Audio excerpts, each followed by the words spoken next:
ಎಲ್ರಿಗೂ ನಮಸ್ಕಾರ. ಎಲ್ರು ಚೆನ್ನಾಗಿದ್ದೀರಾ ಅಂತ ಭಾವಿಸ್ತೀನಿ. Welcome back to my channel. ಇವತ್ತಿನ ರೆಸಿಪಿ ಗೋಧಿ ಹಿಟ್ಟನ್ನ ಬಳಸ್ಕೊಂಡು ಸಮೋಸ ರೀತಿಯಾಗಿ ನಾನು ಸ್ನಾಕ್ಸ್ ನ ಮಾಡ್ತಾ ಇದ್ದೀನಿ. ಈ ಸ್ನಾಕ್ಸ್ ನ ತಿಂದ್ರೆ ನೀವು ಸಮೋಸನೇ ಮರ್ತ್ ಬಿಡ್ತೀರಾ, ಅಷ್ಟು ಚೆನ್ನಾಗಿರುತ್ತೆ ಇದು ಸ್ನಾಕ್ಸ್. ಸ್ವಲ್ಪ ಸಮೋಸ ತರನೇ ಇರುತ್ತೆ. ಬನ್ನಿ ಹೇಗ್ ಮಾಡೋದು ಅಂತ ನೋಡೋಣ. ಮೊದ್ಲಿಗೆ ಒಂದು ಬೌಲ್ ನ ಇಟ್ಕೊಂಡು ಇದಕ್ಕೆ 1.5 ಕಪ್ ಅಷ್ಟು ಗೋಧಿ ಹಿಟ್ಟನ್ನ ಹಾಕೋತಾ ಇದೀನಿ. ನೀವು ಬೇಕಿದ್ರೆ ಮೈದಾನು ಕೂಡ ಯೂಸ್ ಮಾಡ್ಬೋದು. ರುಚಿಗೆ ತಕ್ಕಷ್ಟು ಉಪ್ಪನ್ನ ಹಾಕೋತಾ ಇದೀನಿ. ಹಾಕೊಂಡು ಅರ್ಧ ಸ್ಪೂನ್ ಅಷ್ಟು ಅರಿಶಿನ ಪೌಡರ್ನ ಹಾಕೋತಾ ಇದೀನಿ.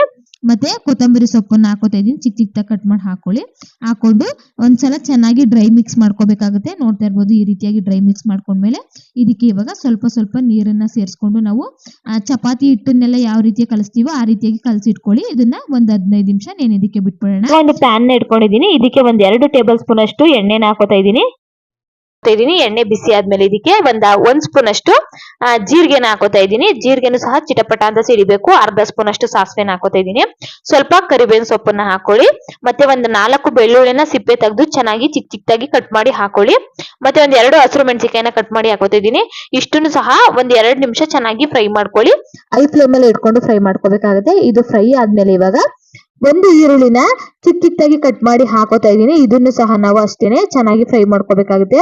ಸ್ವಲ್ಪ ಈರುಳ್ಳಿ ಕಲರ್ ಎಲ್ಲ ಚೇಂಜ್ ಆಗ್ಬೇಕು, ಅಲ್ಲಿ ತನಕ ಫ್ರೈ ಮಾಡ್ಕೊಳ್ಳಿ. ಇದು ನೋಡ್ತಾ ಇರ್ಬೋದು, ಇದಾಗಿದೆ. ಇದಕ್ಕೆ 1 ಕಪ್ ಅಷ್ಟು ನಾನು ಎಲೆಕೋಸನ್ನ ಕಟ್ ಮಾಡಿ ಹಾಕೋತಾ ಇದೀನಿ. ನಿಮ್ಗೆ ಎಷ್ಟು ಸಾಧ್ಯನೋ ಅಷ್ಟು ಚಿಕ್ಕದಾಗಿ ಕಟ್ ಮಾಡೋಕೆ ಟ್ರೈ ಮಾಡಿ. ಅರ್ಧ ಕಪ್ ಅಷ್ಟು ಕ್ಯಾಪ್ಸಿಕಮ್ ಮತ್ತೆ ಅರ್ಧ ಕಪ್ ಅಷ್ಟು ಕ್ಯಾರೆಟ್ ತುರಿನ ಹಾಕೋತಾ ಇದೀನಿ. ಹಾಕೊಂಡು ಇದನ್ನು ಸಹ ಲೋ ಫ್ಲೇಮ್ ಅಲ್ಲಿ ಇಟ್ಕೊಂಡು 5 ನಿಮಿಷ ಹುರ್ಕೊಳ್ಳಿ. ಯಾಕೆಂದ್ರೆ ನಾವು ಇದನ್ನ ನೀರ್ ಹಾಕಿ ಬೇಯಿಸೋಂಗಿಲ್ಲ, ಎಣ್ಣೆಲೆ ನಾವು ಹುರ್ಕೋಬೇಕಾಗುತ್ತೆ. ಬೇಕಿದ್ರೆ 2 ಟೇಬಲ್ ಸ್ಪೂನ್ ಅಷ್ಟು ಎಣ್ಣೆನ ಹಾಕೊಂಡು ತರಕಾರಿನ ಚೆನ್ನಾಗಿ ಹುರ್ಕೊಳ್ಳಿ. ಇದಕ್ಕೆ ರುಚಿಗೆ ತಕ್ಕಷ್ಟು ಉಪ್ಪನ್ನ ಹಾಕೋತಾ ಇದೀನಿ. ಹಾಕೊಂಡು ಇದಕ್ಕೆ 1 ಟೇಬಲ್ ಸ್ಪೂನ್ ಅಷ್ಟು ಪೆಪ್ಪರ್ ಪೌಡರ್ನ ಹಾಕೋತಾ ಇದೀನಿ. ಮತ್ತೆ 1 ಟೇಬಲ್ ಸ್ಪೂನ್ ಅಷ್ಟು ರೆಡ್ ಚಿಲ್ಲಿ ಪೌಡರ್ನ ಹಾಕೋತಾ ಇದೀನಿ. ಮತ್ತೆ 1 ಟೇಬಲ್ ಸ್ಪೂನ್ ಅಷ್ಟು ಗರಂ ಮಸಾಲಾನ ಹಾಕೋತಾ ಇದೀನಿ. ಮತ್ತೆ ಸ್ವಲ್ಪ ಅರಿಶಿನ ಪೌಡರ್ನ ಹಾಕೊಳ್ಳಿ. ಮತ್ತೆ ಅರ್ಧ ಸ್ಪೂನ್ ಅಷ್ಟು ಚಾಟ್ ಮಸಾಲಾನ ಹಾಕೊಳ್ಳಿ. ಚಾಟ್ ಮಸಾಲ ಇಲ್ಲ ಅಂದ್ರೆ ಆಮ್ಚೂರ್ ಪೌಡರ್ ಕೂಡ ಹಾಕೋಬಹುದು. ಹಾಕೊಂಡು ಚೆನ್ನಾಗಿ ಮಿಕ್ಸ್ ಮಾಡ್ಕೋಬೇಕಾಗುತ್ತೆ. ಮಸಾಲೆನೂ ಕೂಡ ತರಕಾರಿಗೆ ಚೆನ್ನಾಗಿ ಬೆರೆತ್ಕೋಬೇಕು. ಮಸಾಲೆ ಗಾಡ್ ಸ್ಮೆಲ್ ಎಲ್ಲ ಹೋಗ್ಬೇಕು ಅಲ್ಲಿ ತನಕ ಮತ್ತೆ ಲೋ ಫ್ಲೇಮ್ ಅಲ್ಲಿ ಇಟ್ಕೊಂಡು 2 ಸೆಕೆಂಡ್ ಫ್ರೈ ಮಾಡ್ಕೊಂಡ್ರೆ ನಮ್ಗೆ ಸ್ಟಫಿಂಗ್ಸ್ ರೆಡಿ ಆಯ್ತು ಅಂತಾನೆ ಹೇಳ್ಬೋದು. ಇವಾಗ ಸ್ಟವ್ ನ ಆಫ್ ಮಾಡ್ಕೊಂಡು ಇದನ್ನ ಒಂದು ಪ್ಲೇಟ್ ಗೆ ಸರ್ವ್ ಮಾಡ್ಕೊಂಡು 5 ನಿಮಿಷ ತಣ್ಣಗಾಗೋದಿಕ್ಕೆ ಬಿಟ್ಬಿಡೋಣ. ಇಲ್ಲಾಂದ್ರೆ ಬಿಸಿ ಇರುವಾಗ್ಲೇ ಮಾಡಿದ್ರೆ ಕೈ ತುಂಬಾ ಸುಡುತ್ತೆ. ಸೊ ಹಂಗಾಗಿ ಇದು ಆರೋಷ್ಟರಲ್ಲಿ ನಾವು ಇವಾಗ ಹಿಟ್ಟು ಕೂಡ ಚೆನ್ನಾಗಿ ನೆಂದಿರುತ್ತೆ. ಇದನ್ನ ಒಂದ್ಸಲ ಚೆನ್ನಾಗಿ ನಾದ್ಕೊಳ್ಳಿ. ಕೈಯಲ್ಲಿ ನಾದ್ಕೊಂಡು ಉಂಡೆಗಳನ್ನ ಮಾಡಿಟ್ಕೊಂಡು ನೋಡ್ತಾ ಇರ್ಬೋದು ಈ ರೀತಿಯಾಗಿ ಉಂಡೆಗಳು ಮಾಡ್ಕೊಳ್ಳಿ. ಚಪಾತಿಗೆಲ್ಲ ನಾವು ಯಾವ ರೀತಿ ಉಂಡೆ ಮಾಡ್ಕೋತೀವೋ ಆ ರೀತಿಯಾಗಿ ಉಂಡೆಗಳನ್ನ ಮಾಡ್ಕೊಂಡು ಸ್ವಲ್ಪ ಹಸಿಟ್ಟನ್ನ ಉದುರಿಸ್ಕೊಂಡು ಚಪಾತಿ ಲಟ್ಟಿಸ್ಕೋತೀವಲ್ಲ ಆ ರೀತಿಯಾಗಿ ಲಟ್ಟಿಸ್ಕೊಳ್ಳಿ. ತರಕಾರಿನೂ ಕೂಡ ಇವಾಗ ತಣ್ಣಗಾಗಿದೆ. ಇವಾಗ ಒತ್ತಿಟ್ಕೊಂಡಿರುವಂತ ಹಿಟ್ಟನ್ನ ಮಧ್ಯಕ್ಕೆ ನಾವು ಹಾಕೋಬೇಕಾಗುತ್ತೆ. ಅದನ್ನ ಇವಾಗ ಟ್ರಯಾಂಗಲ್ ಶೇಪ್ಗೆ ನಾವು ಹಾಕೊಳ್ಳಿ. ನೀವು ಯಾವ ಶೇಪ್ ಬೇಕಾದ್ರೂ ಹಾಕೋಬಹುದು. ಈ ಶೇಪೇ ಮಾಡ್ಬೇಕು ಆ ಶೇಪೇ ಮಾಡ್ಬೇಕು ಅಂತ ಏನಿಲ್ಲ. ನಾವು ರೌಂಡ್ ಆಗಿ ಕೂಡ ಮಾಡ್ಬೋದು.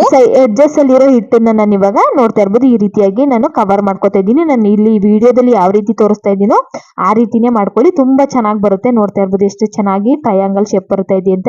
ಮಧ್ಯ ಹಿಟ್ಟು ಏನಿದೆ ಅದನ್ನ ಚೆನ್ನಾಗಿ ಪ್ರೆಸ್ ಮಾಡ್ಕೊಳ್ಳಿ. ಅವಾಗ ಯಾವುದೇ ಕಾರಣಕ್ಕೂ ಬಿಟ್ಕೊಳ್ಳಲ್ಲ. ಇವಾಗ ನಾನು ತವಾ ಕೂಡ ಚೆನ್ನಾಗಿ ಕಾದಿದೆ, ತವಾಗೆ ಹಾಕೋತಾ ಇದ್ದೀನಿ. ನೀವು ಈ ರೀತಿಯಾಗಿ ಕೂಡ ನಾವು ಡ್ರೈ ಫ್ರೈ ಮಾಡ್ಕೋಬಹುದು ಅಥವಾ ಬೇಕಿದ್ರೆ ಎಣ್ಣೆಲೂ ಕೂಡ ನಾವು ಡೀಪ್ ಫ್ರೈ ಕೂಡ ಮಾಡ್ಕೋಬಹುದು, ಅದು ಚೆನ್ನಾಗಿರುತ್ತೆ. ನಾನು ಮೇಲ್ಗಡೆಗೆ ಇವಾಗ 2 ಸ್ಪೂನ್ ಅಷ್ಟು ಎಣ್ಣೆನ ಸವರ್ಕೋತಾ ಇದ್ದೀನಿ.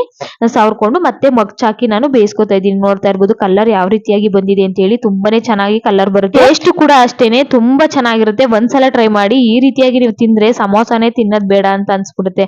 ಅಷ್ಟು ತರಕಾರಿ ಎಲ್ಲ ಹಾಕಿ ಮಾಡಿರೋದ್ರಿಂದ ಹೆಲ್ದಿ ಕೂಡ ಅಂತಾನು ಹೇಳ್ಬೋದು. ಆದಷ್ಟು ಮನೆಯಲ್ಲಿರುವಂತಹ ಐಟಮ್ಗಳನ್ನೇ ಹಾಕಿ ರೆಸಿಪಿನ ಮಾಡಿದೀನಿ.